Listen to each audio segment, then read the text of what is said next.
नवम दशम श्रेणी शिक्षार्थीरा द डेली मैथ यूट्यूब चैनले तुम्हारे स्वागत। आज के आमी तुम्हारे सेट फांक्शনের অনুশীলন 2.2 এর 11 নম্বর অঙ্কটা সমাধান করাবো। এটা খুবই সহজ এবং ছোট একটা অঙ্ক। জাস্ট মনোযোগ সহকারে ভিডিওটি দেখবা, আশা করি খুব সহজেই তুমি অঙ্কটা বুঝতে পারবা। তো দেখো এখানে আমাদের gx = 1 + x² + x to the power 4 by হচ্ছে x² হলে দেখাও যে g1/x² = gx², অর্থাৎ এটা হচ্ছে আমাদের লেফট হ্যান্ড সাইড, এটা রাইট হ্যান্ড সাইড, এই পাশ সমান এই পাশ আমাদের দেখাইতে বলছি। তো দেখো আমি স্টেপ বাই স্টেপ সমাধান করব। তো 11 নম্বরটা আমাদের দেওয়া আছে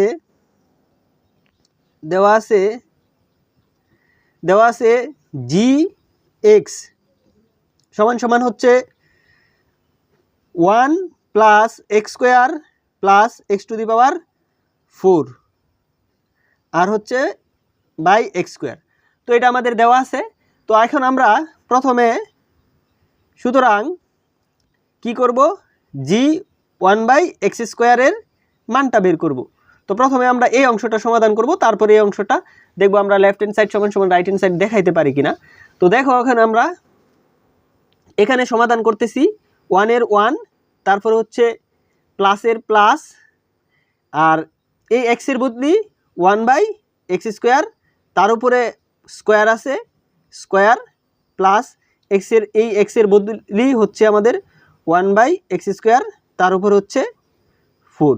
তো আশা করি মানটা বসানো বুঝতে পারছো। তো দেখো নিচেও আমরা এই x এর মানটা 1/x²টা বসিয়ে দিব, তার উপরে আছে স্কোয়ার। তো আশা করি এই লাইনটা বুঝতে পারছো। তো এখন দেখো আমরা নেক্সট লাইনটা সমাধান করব। এই 1 এর 1, তারপরে প্লাসের প্লাস, এখানে দেখো 1 যদি আমরা একবার গুণ করি 1ই হয়, আর 2 যদি দুইবার গুণ করি তাহলে x টু দি পাওয়ার 4, তারপরে হচ্ছে প্লাসের প্লাস, এখানে দেখো 1 এর 1ই হয়, আর এটার সাথে যদি আমরা পাওয়ারে গুণ করি তাহলে 4 দ্বিগুণে হচ্ছে 8, x টু দি পাওয়ার 8। নিচে যদি আমরা গুণ করি তাহলে হচ্ছে 1 এর 1, আর হচ্ছে দুইবার গুণ করলে x টু দি পাওয়ার 4। তো আশা করি এই পর্যন্ত বুঝতে পারছো। তো এখন দেখো পরের লাইনটা আমরা একটু করব। দেখো যদি আমরা সমাধান করি, দেখো এখানে আমরা কি করব, এখানে লসাগু করব। তাহলে 4 আর 8 এর লসাগু হচ্ছে আমাদের কত, 8 আমরা জানি, তাহলে x টু দি পাওয়ার 8 হচ্ছে আমাদের লসাগু। তো এই x টু দি পাওয়ার 8 রে 1 এর সাথে যদি গুণ করি তাহলে হচ্ছে x টু দি পাওয়ার 8ই হয়। 4 দ্বারা যদি আমরা 8 এর ভাগ করি তাহলে হচ্ছে 4 এর সাথে 1 গুণ, তাহলে হচ্ছে plus x to the power 4, আর এটার সাথে এটা দিয়ে ভাগ করলে 1, 1 এর সাথে 1 গুণ করলে প্লাসের 1। তো এটা হচ্ছে আমরা জাস্ট লসাগু করে স্বাভাবিক নিয়মেই করছি। তো নিচে আছে কত, 1/x টু দি পাওয়ার 4, এটা যেমনি আছে এমনি। এখন দেখো এই ভাগটাকে আমরা কি করব, উল্টে দিব।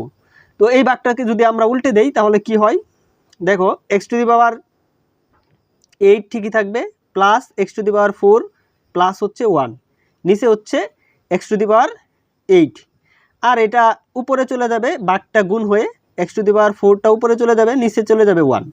তো আশা করি এই ভাগটাকে আমরা উল্টে দিছি। তো এখন যদি আমরা এখানে কাটাকাটি করি, এটা হচ্ছে আমাদের x টু দি পাওয়ার 4 হয়ে যায়, আর এটা 1, হ্যাঁ, এটা জাস্ট যদি আমরা কাটি তাহলে আমাদের রেজাল্টটা হচ্ছে কি, x to the power 8 plus x to the power 4 plus হচ্ছে 1, নিচে হচ্ছে x টু দি পাওয়ার 4। তো এটা হচ্ছে আমাদের প্রথম অংশের সমাধান।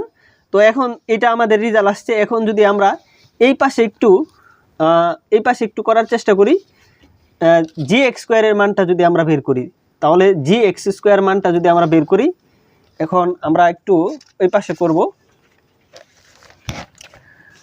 তো দেখো এখানে আমরা এখন আমাদের আবার কি করব, এখানে দেওয়া ছিল আবার দেখো এই মানটা আমাদের কি দেওয়া আছে, আমাদের দেওয়া আছে gx = হচ্ছে 1 + x² প্লাস হচ্ছে x টু দি পাওয়ার 4 আর হচ্ছে x², হ্যাঁ। তো এখন আমরা এই gx² এর মানটা বের করব, ঠিক আছে, তাহলে কিন্তু আমরা দেখতে পারবো। তো দেখো এখানে জাস্ট আমরা এটা হচ্ছে পরের অংশ। তাহলে দেখো এখানে 1 এর 1, প্লাসের প্লাস, x² আর হচ্ছে a², অর্থাৎ x এর বদলি এটা যদি বসাই তাহলে প্লাস, এখানে দেখো x এর মান হচ্ছে x², তার উপরে আছে হচ্ছে 4, x এর বদলি x², এটা 4, নিচে আছে x², তার উপরে আছে a²। তো আশা করি এই মানটা বসানো বুঝতে পারছো। তো এখন দেখো আমাদের যদি ক্যালকুলেশন করি 1, তারপরে হচ্ছে প্লাস, এখানে দেখো x⁴, আর হচ্ছে প্লাস x⁴, এটা ছিল 4, এখানে ভুল লিখতেছিলাম। তো দেখো 2 সাথে 8 গুণ করলে হচ্ছে x⁸, নিচে হচ্ছে পাওয়ারে গুণ করলে x⁴। তো আশা করি এই গুণটাই বুঝতে পারছো। তো জাস্ট এটা তুমি যদি আমরা সাজায় লিখি তাহলে কিন্তু হয়ে যায় x⁸ প্লাস হচ্ছে x⁴ প্লাস 1, এ পাশে লিখলাম বাই হচ্ছে x⁴। তো আমরা এটা যেই রেজাল্টটা পাইলাম ওটার সাথে কিন্তু আমাদের প্রথম যে অংশটা সমাধান করছিলাম ওইটার সাথে মিল আছে।